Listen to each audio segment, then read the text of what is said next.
Apa kabar Bapak Ibu Saudara? Luar biasa ya.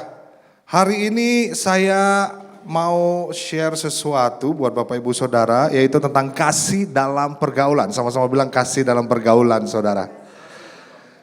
Nah, sebelumnya saya akan mulai dengan foto terlebih dahulu Saudara. Ini adalah foto saya dengan istri. Mana dia? Saya sudah berikan PPT-nya. Saya percaya hari-hari ini kita bersama-sama belajar tentang mengasihi. Memang sebetulnya sepertinya katanya simpel tentang mengasihi saudara. Tapi kalau kita mulai mengasihi orang yang udah jahat sama kita saudara. Wah itu sesuatu saudara. Orang yang sudah ngomongin kita, orang yang sudah bohongin kita. Bahkan orang yang udah mungkin melakukan hal-hal yang gak benar dalam hidup kita. Kita tuh sulit sekali untuk mengasihi. So hari ini kita akan sama-sama belajar tentang kasih dalam pergaulan. Nah istri saya nggak ikut bersama dengan saya, jadi hari ini salam dari istri saya. Tadinya dia mau ikut saudara, tetapi pada akhirnya karena dia sakit, jadi dia tidak bisa ikut ke tempat ini. Dan kami berdua, meskipun kami keluarga hamba Tuhan, tapi dalam mengasihi juga itu sesuatu saudara. Apalagi kalau dalam keluarga terdekat ya saudara ya. Nah hari ini kita akan sama-sama belajar tentang kasih itu sendiri. Pada suatu waktu saya belum menikah dengan istri saya masih PDKT, pendekatan dengan istri saya saudara ya, belum pacaran itu saudara, masih PDKT. Dan menariknya adalah rumah dia di Bogor, rumah saya di Tangerang saudara. Jadi kalau ngapel saya harus lewat kota Jakarta dulu saudara, habis itu saya jemput dia, saya antar, kita bisa ngapel ke Plaza Senayan. Habis itu balik lagi ke Bogor saudara, habis itu pulang lagi ke Jakarta, ke Tangerang. Tuhan Yesus baik saudara. Tapi karena CINTA saudara, apalah itu artinya jarak dan waktu ya saudara. Betul ya saudara ya. Laut kan ku seberangi, lembah akan ku lewati, asal mendapatkan istri Q pada waktu itu saudara. Saya belum pacaran, masih PDKT, masih semangatnya saudara. Sampai akhirnya kami semakin dekat. Saya sudah mulai menuntut saudara. Belum pacaran udah mulai menuntut. Jangan pulang malam-malam. Ih sedap saudara. Kalau dia izin aku mau pergi sama teman-temanku.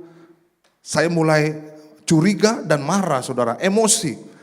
Karena mantannya ada di Bogor waktu itu saudara. Waduh teman-teman SMA saudara. Saya mau jalan-jalan sama teman-teman SMA. Lalu saya tanya ada dia enggak? Yang jemput cewek atau cowok? Kalau yang jemput cowok enggak boleh ikut. Mulai menuntut saudara. Sampai saya ingat suatu waktu tuntutan itu udah mulai banyak. Dan akhirnya istri saya waktu saya di rumah, kami suka Skype video call gitu saudara. Istri saya nanya, mukanya udah serius saudara. Saya ingat kata-katanya sampai hari ini. Dia bertanya begini sama saya, aku boleh ngomong sama kamu? Saya bilang, boleh dong, ngomong dong. Saya masih tiduran saudara. Lalu di video call itu dia bilang begini, gini, kamu anggap aku apa sih gitu saudara. Karena belum pacaran, belum disahkan, tapi udah nuntut. Kita ini gimana sih? Saya langsung, waduh iya juga nih. Saya langsung duduk tuh saudara. Kenapa dia mempertanyakan? Karena sepertinya saya mengasihi tapi kok belum ada kejelasan nih. Wujudnya belum ada. Terus udah gitu buktinya juga belum ada ya saudara ya. Kok digantungin padahal udah mulai menuntut saudara. Nah pada akhirnya dia tanya itu dan itu seperti tamparan dalam hati saya saudara. Kita ini gimana sih? Kamu anggap aku apa sih? Pertanyaan yang sama saudara bisa bayangkan ketika Tuhan Yesus tatap mata saudara. Mungkin sebelah kiri kanan depan belakang saudara ada Tuhan Yesus di situ ya. Dan dia tatap mata saudara dan dia bertanya sama saudara, kamu anggap aku apa? Kita ini gimana sih? Dan itu bisa menjelaskan, kita sendiri yang bisa menjelaskan kenapa kita ada di gereja saudara. Why? Apakah kita ingin menuntut sesuatu dari Tuhan atau memang justru karena kita mengasihi Tuhan? Karena kita mau tahu nih bentuknya apa kita mengasihi Tuhan. Wujudnya apa kita mengasihi Tuhan. Takutnya kalau kita mulai mengasihi dengan cara transaksional, begitu juga kita mengasihi orang lain pasti ingin ada timbal baliknya saudara. Tapi hari ini kita mau sama-sama belajar tentang kasih dalam pergaulan. Kita tuh semua bergaul dalam banyak lingkup saudara, di gereja, di keluarga, pekerjaan juga, komunitas juga, anak-anak muda di media sosial, di pelayanan, semuanya kita ada di dalam sebuah pergaulan saudara, di sebuah komunitas, ada hubungan di situ. Dan kita juga tahu bahwa pergaulan itu nggak selalu indah saudara, setuju ya? Bahkan di gereja juga saudara, terkadang kita sebel sama orang yang ada di gereja. Kadang ada selek di situ, apalagi mendekati Natal ya saudara ya. Bahkan pengerja juga saudara. Ketika ide saya Natal sebaiknya seperti ini, nggak ada yang jawab, keluar dari grup saudara. Tapi di sini nggak ada ya saudara ya. Lalu ditanya sama gembala, kenapa kamu keluar dari grup? Untuk apa aku ada di grup kalau tidak ada yang peduli sama aku? Sedap saudara. Mulai ada konflik, nah, yang namanya pergaulan, mulai ada konflik saudara, setuju ya? Mulai ada konflik, mulai ada gesekan. Nah gimana kalau kita ada gesekan, ada konflik, kita bisa mengasihi satu sama lain. Di gereja aja ada konflik, saudara. Bagaimana yang di luar sana dalam pekerjaan kita, dalam keluarga kita, mampukah kita bisa mengasihi tanpa pamrih, tanpa syarat. Nah hari ini kita akan sama-sama belajar dari 1 Yohanes 4, saudara. Ayat 7 sampai 12. Kita akan sama-sama baca ya saudara ya. Saya akan bacakannya buat saudara dengan cepat ya saudara ya. Supaya lebih cepat saudara ya. 1 Yohanes 4 ayat 7 sampai 12, firman Tuhan berkata seperti ini saudara. Saudara-saudaraku yang kekasih, marilah kita saling mengasihi. Sebab kasih itu berasal dari Allah dan setiap orang yang mengasihi lahir dari Allah dan mengenal Allah. Nah ayat 8-nya saudara, barang siapa tidak mengasihi, ia tidak mengenal Allah sebab Allah adalah kasih. Dalam hal inilah kasih Allah dinyatakan di tengah-tengah kita, yaitu bahwa Allah telah mengutus anaknya yang tunggal ke dalam dunia supaya kita hidup olehnya. Inilah kasih itu, bukan kita yang telah mengasihi Allah, tetapi Allah yang terlebih dahulu, Allah yang telah mengasihi kita dan yang telah mengutus anaknya sebagai pendamaian bagi dosa-dosa kita. Saudara-saudaraku yang kekasih, jikalau Allah sedemikian mengasihi kita, maka haruslah kita juga apa saudara? Saling mengasihi. Ayat 12 sama-sama kita baca 1, 2, 3. Tidak ada seorang pun yang pernah melihat Allah. Jika kita saling mengasihi, Allah tetap dalam kita. Dan kasihnya apa saudara?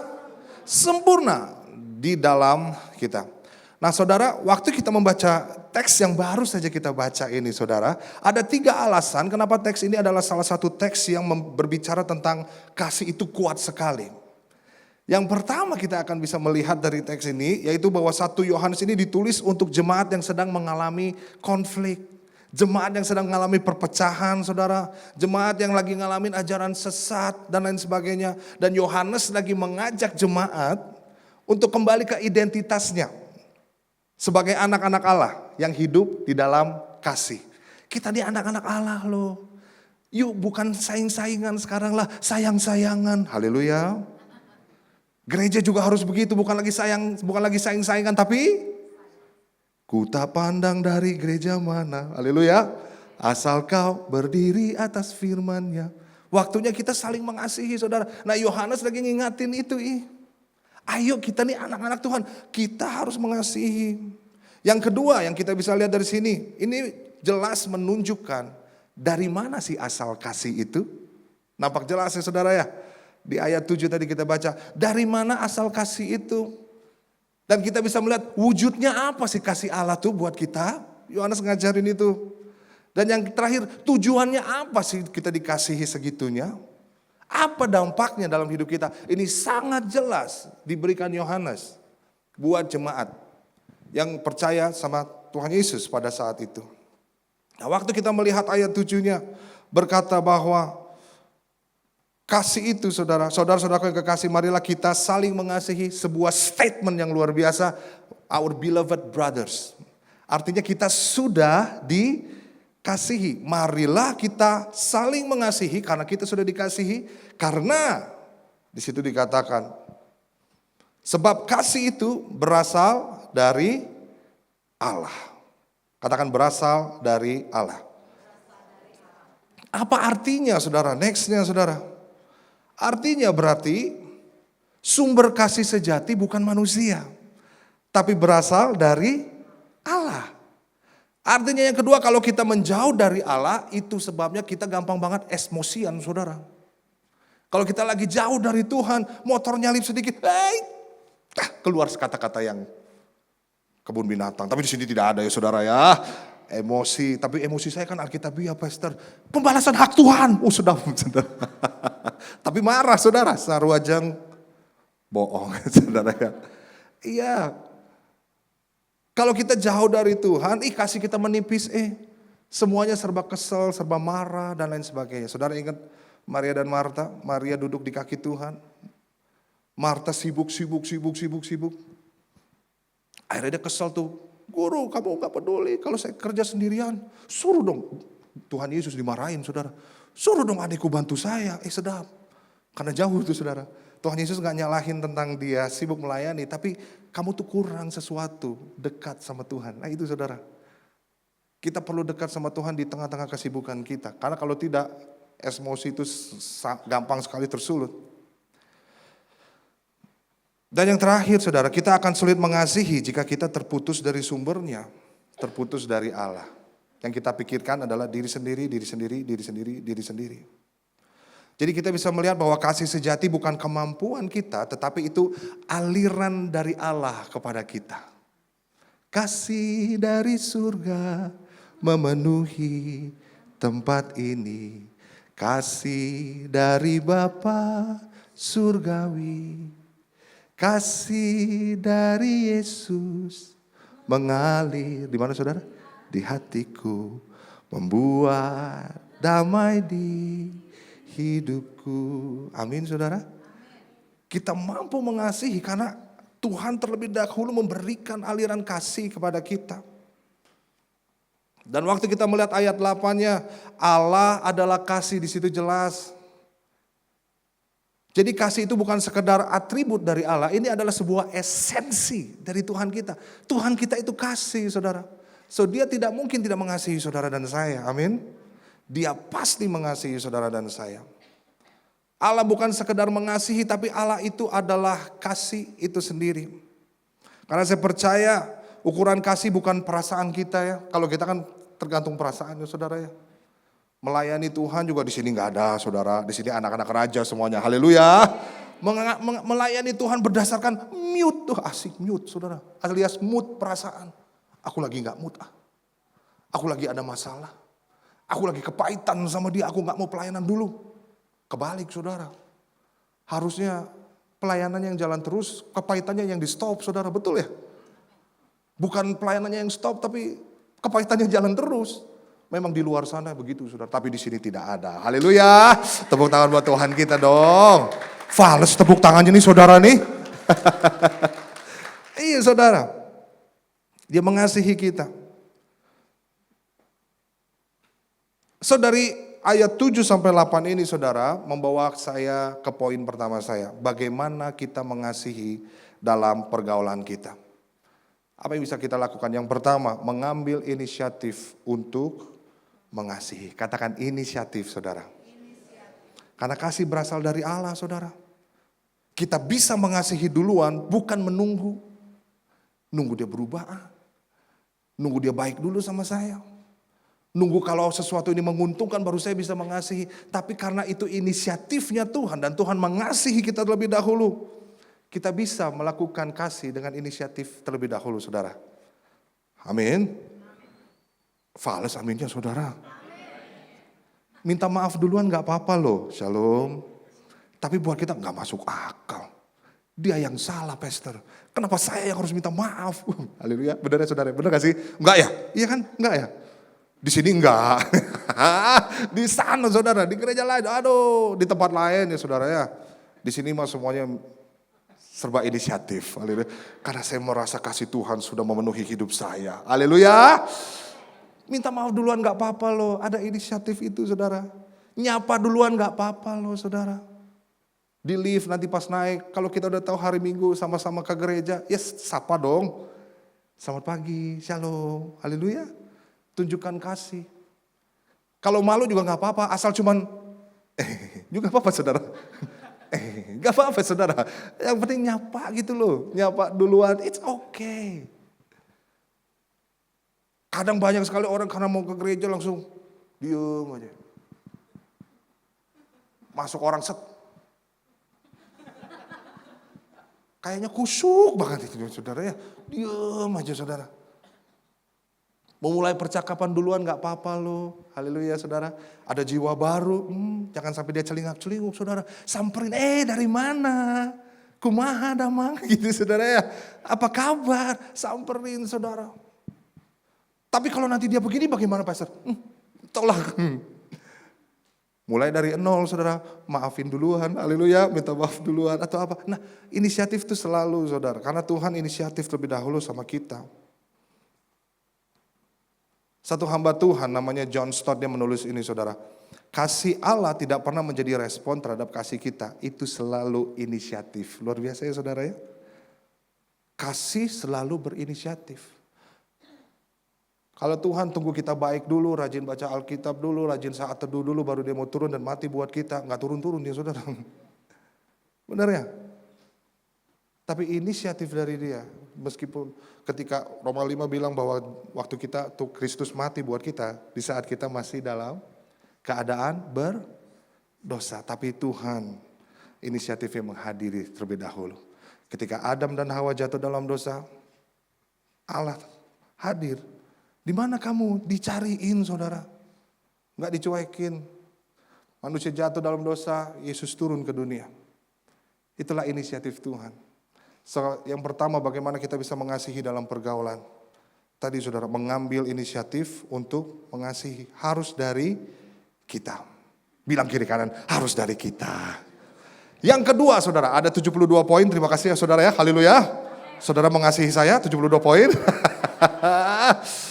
Yang kedua saudara, ini dia yang kedua. Mengasihi secara nyata. Bilang mengasihi secara nyata. Kita baca di ayat 9 ya saudara ya. Kita baca sama-sama. Yuk 1, 2, 3. Dalam hal inilah kasih Allah dinyatakan di tengah-tengah kita.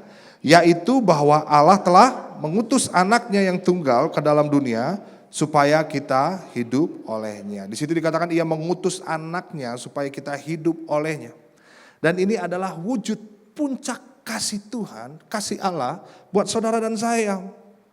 Allah bukan hanya ngomong saja, aku mengasihi kamu. Dia cuma memperkatakan saja ia mengasihi, tapi ia menunjukkan how he loves us. Melalui tindakan, mengutus Kristus, anaknya yang tunggal di kayu salib. Bahasa asli yang dipakai oleh Yohanes itu saudara, artinya gini, menyatakan dengan jelas. Kalau tadi kan saya nggak jelas tuh, makanya istri saya nanya, kamu anggap aku apa? Kurang jelas soalnya saudara. Tapi Yohanes menggunakan bahasa yang benar saudara, menyatakan dengan jelas. Allah menyatakan dengan jelas bahwa dia mengasihi kita. Melalui mengutus anaknya yang tunggal. So kita bisa melihat bahwa kasih saudara, itu ditunjukkan, dinyatakan, didemonstrasikan melalui salib. Nah saya percaya seperti Allah menunjukkan kasih melalui pengutusan Kristus, anaknya yang tunggal. Saudara dan saya, kita pun dipanggil untuk menunjukkan kasih melalui tindakan. Bukan hanya sekedar kaca-kaca ya saudara ya. Not only by words, but by action. Tindakan. Hadir ketika orang butuh saudara. Ketika orang pengen curhat, kita hadir, doakan. Kita dengarkan.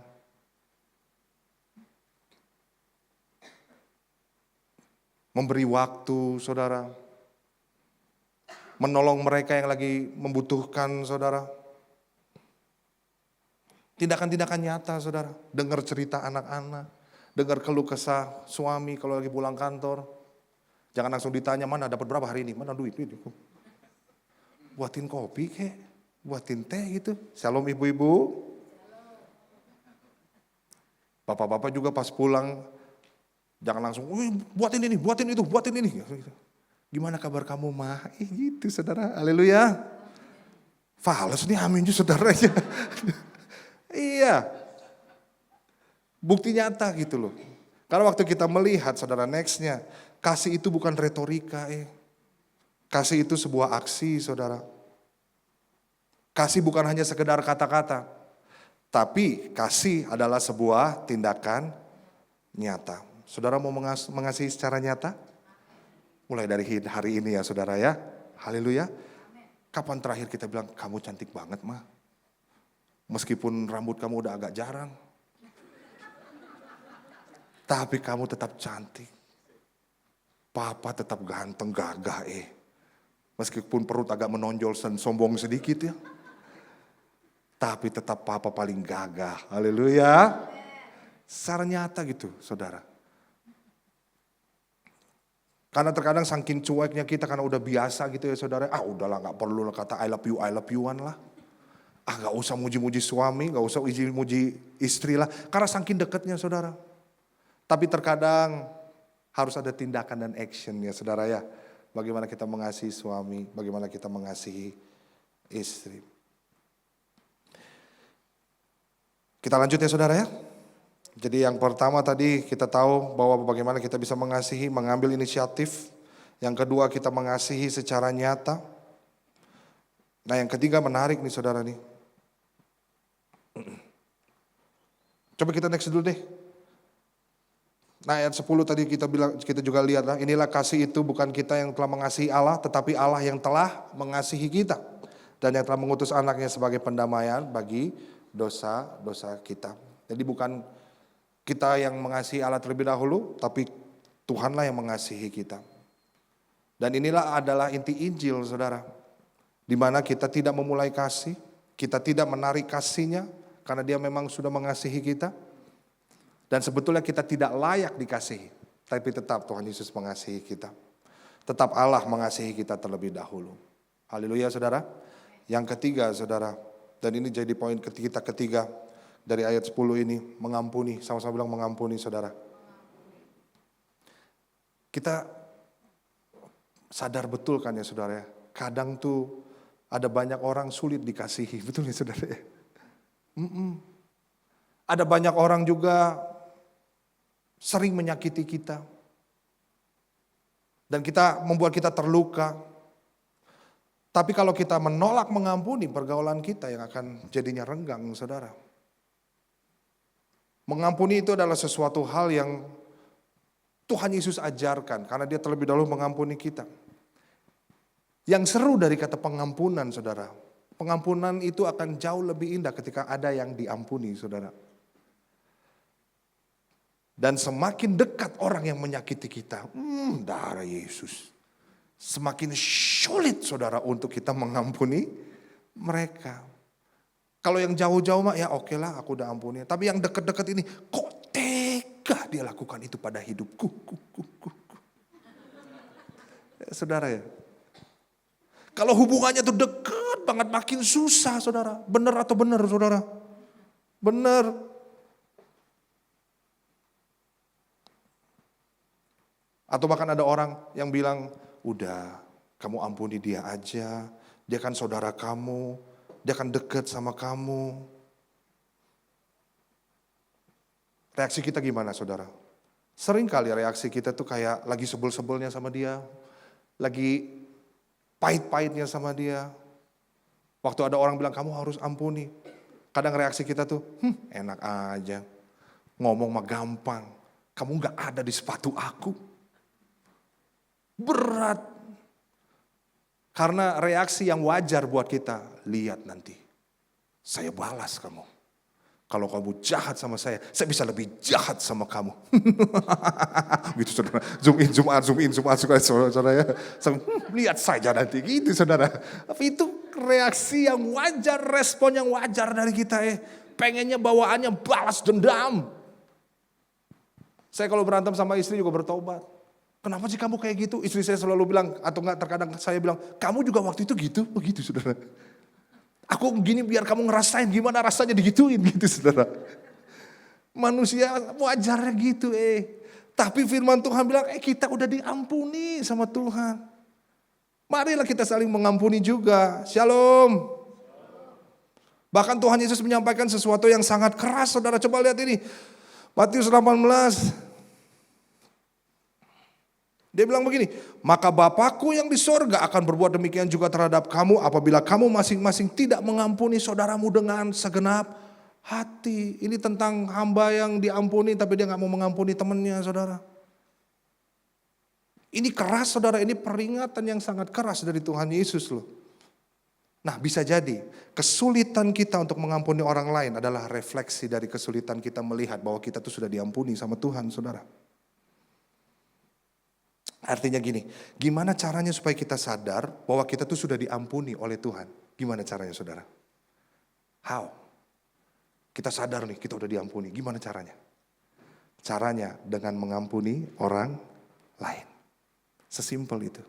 Kalau kita belum mengampuni, jangan-jangan itu cerminan dari kita sulit melihat pengampunan yang Tuhan udah berikan dalam hidup kita. Karena kita terlalu bobrok, terlalu hancur. Jadi kita gak bisa melihat kalau Tuhan Yesus sudah mengampuni kita. So mengampuni menjadi sesuatu yang sangat penting, saudara.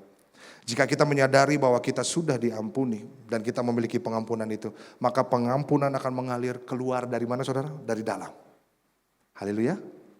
Mau mengampuni? Bilang kiri kanan, yuk kita mengampuni yuk.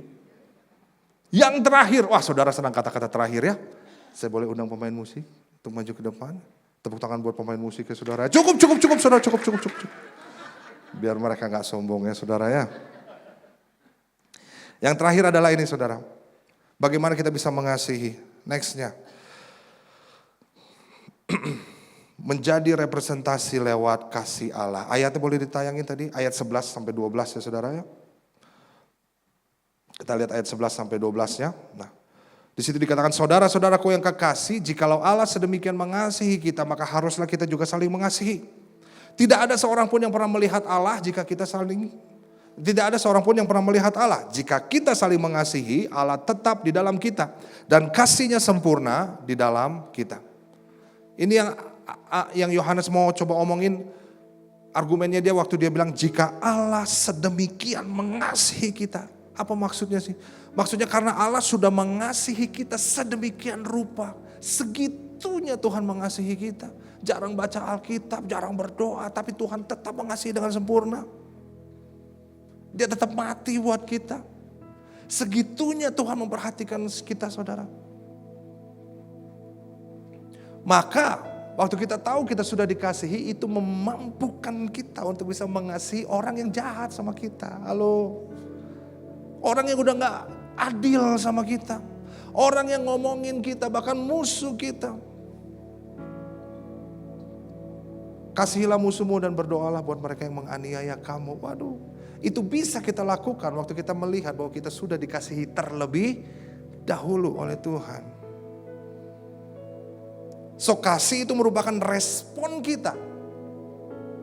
Bukan syarat saudara, respon kita. Kita bukan mengasihi supaya diterima Allah, tapi kita mengasihi karena Allah sudah terlebih dahulu menerima kita, saudara. Haleluya. Saudara datang ke gereja bukan supaya dikasihi Tuhan, tapi saudara datang ke gereja karena saudara sudah merasakan kasih Tuhan dalam hidup saudara. Setuju ya? Saudara datang ke gereja bukan supaya diberkati, Tuhan sudah memberkati saudara. Damai sejahtera, kasih, anugerah, sukacita, kurang apa lagi saudara? Kita sudah diterima oleh Kristus. Dan identitas kita adalah melalui tindakan mengasihi orang lain. Katakan amin saudara. Yang menarik dari ayat 12 tadi, tidak seorang pun melihat Allah, tetapi jika kita saling mengasihi, Allah tinggal di dalam kita. Ini artinya luar biasa saudara. Dunia akan melihat kasih Kristus lewat relasi saudara dan saya kepada mereka. Gimana perilaku kita? Bagaimana perkataan kita sama mereka? Bagaimana perhatian kita sama mereka? Mereka bisa lihat Tuhan yang gak kelihatan lewat saudara dan saya. Keren gak tuh? Kristus nyata dalam hidup saudara dan saya. Di kantor, di gereja, tempat pelayanan. Karena mereka merasakan dikasihi sedemikian rupa saudara. Satu saat saya tanya sama teman saya, kamu kenal Ko ini gak? Terus dia bilang apa saudara? Oh saya kenal. Kau ini yang kayak Tuhan Yesus kan, segitunya saudara. Hah, kayak Tuhan Yesus? Iya dia baik banget soalnya. Suka bantu, suka nolong sih. Kristus nyata. Pertanyaannya Kristus nyata enggak lewat kita saudara? Orang dapat melihat kasih Kristus enggak? Dan memang saudara, kalau kita boleh jujur, dari 4 aplikasi tadi, inisiatif duluan, kasih yang nyata, mengampuni, mencerminkan Kristus, itu sebetulnya kita nggak mampu melakukan 4 aplikasi di atas sendiri. Benar gak sih saudara? Sulit saudara, ngomong mah gampang. Kita bisa mencoba, tapi kasih kita terbatas saudara. Kesabaran kita sedikit, hati kita cepat lelah. Karena itu kita perlu siapa saudara? Yesus. Yohanes nggak nulis gini, kasihilah supaya kamu menjadi anak Allah. Tapi yang dia tulis, kamu adalah anak Allah, maka kamu mengasihi. Kita ini udah diangkat identitasnya saudara. Kristus mengasihi kita terlebih dahulu. Sebelum kita meminta ampun, dia sudah mati bagi kita. Sebelum kita mencari dia, dia sudah datang mencari kita. Sebelum kita mengasihi dia, dia sudah menyerahkan hidup, nyawanya buat saudara dan saya. Sehingga saya percaya, itu yang akan mengubah kita dan memampukan kita mengasihi. Haleluya. Satu hamba Tuhan berkata seperti ini, nextnya dengan cepat saudara. Timothy Keller dia bilang begini saudara. You cannot truly love others until you know you are truly loved. Kita gak bisa mengasihi orang lain sebelum kita menyadari bahwa kita tuh sudah dikasihi sama Tuhan. Itu yang membuat kita meluap-luap saudara, melimpah dengan ucapan syukur. Ketika kita sungguh memahami bahwa kasih Kristus penuh dalam hidup kita, luka kita dipulihkan. Haleluya. Kepahitan kita juga hilang saudara. Ego kita diremukkan oleh salib. Dan hati kita dilembutkan oleh kasih Tuhan. Kita menjadi manusia baru yang mampu mengasihi orang lain. Tepuk tangan buat Tuhan. Injil memberikan kita kemampuan yang baru. Ini dia saudara. Nextnya. Kasih kita terbatas. Kasih Kristus tidak terbatas. Kasih kita berubah-ubah. Kasih Kristus tetap. Kasih kita sering bersyarat saudara. Tapi kasih Kristus tanpa syarat buat saudara dan saya. Itu sebabnya kita perlu Injil dalam hidup kita untuk kita mengasihi. Sekarang waktu kita bisa melihat ini saudara, melihat Injil dalam hidup kita. Aplikasi yang tadi, 4 hal yang tadi yang saya sebutkan, bagaimana kita mengasihi dalam pergaulan. Kita bisa lakukan karena Kristus mengasihi kita lebih dahulu. Oleh karena itu kita bisa mengambil inisiatif untuk mengasihi orang lain. Haleluya. Kita bisa mengasihi duluan karena Kristus mengasihi kita duluan saudara. Yang kedua, karena Kristus menunjukkan kasihnya melalui pengorbanan, kita pun juga bisa mengasihi secara nyata. Mengasihi orang yang udah gak adil sama kita. Betul ya saudara? Kalau mau lihat keadilan, lihat salib Kristus. Harusnya kita binasa saudara. Tapi pengorbanan Tuhan Yesus di kayu salib memampukan kita untuk kita bisa mengasihi secara nyata. Yang terakhir, yang ketiga, karena Kristus mengampuni kita tanpa syarat, kita juga dimampukan untuk mengampuni sesama kita. Bahkan yang udah jahat sama kita. Ada amin saudara? Dan yang terakhir, karena Kristus menyatakan Allah, maka melalui kasih kita, dunia akan melihat Allah. Dunia akan melihat betapa besarnya cinta Tuhan dalam hidup kita. Saudara yang dikasihi Tuhan, saya tahu pergaulan kita sering penuh luka. Betul ya saudara ya? Luka masa lalu, luka relasi, luka dari keluarga, gereja, pasangan, pertemanan. Tapi good news-nya adalah kasih Kristus jauh lebih besar daripada luka itu saudara. Itu yang bisa melelehkan kita dengan kasih-Nya. So tinggal di dalam kasih Kristus, jangan kemana-mana. Bilang kiri kanan, jangan kemana-mana. Tinggal dalam kasih Kristus. Saya percaya waktu kita dalam Kristus, pergaulan kita akan diubahkan. Kita akan dimampukan untuk mengasihi. Bukan karena kita kuat, tapi karena kekuatan kasih-Nya. Dan hari ini mari kembali kepada Tuhan. Kembali kepada sumber kasih yang tidak pernah habis. Dan izinkan kasih itu saudara mengalir melalui hidup kita. kepada setiap orang yang kita jumpai. Haleluya saudara. Karena terakhir saya tutup dengan ini. Kasih itu bukan dimulai dari kita, tetapi dimulai dari Kristus. Yang mau saling mengasihi katakan amin. Tepuk tangan buat Tuhan kita ya saudara. Mari kita bangkit berdiri saudara.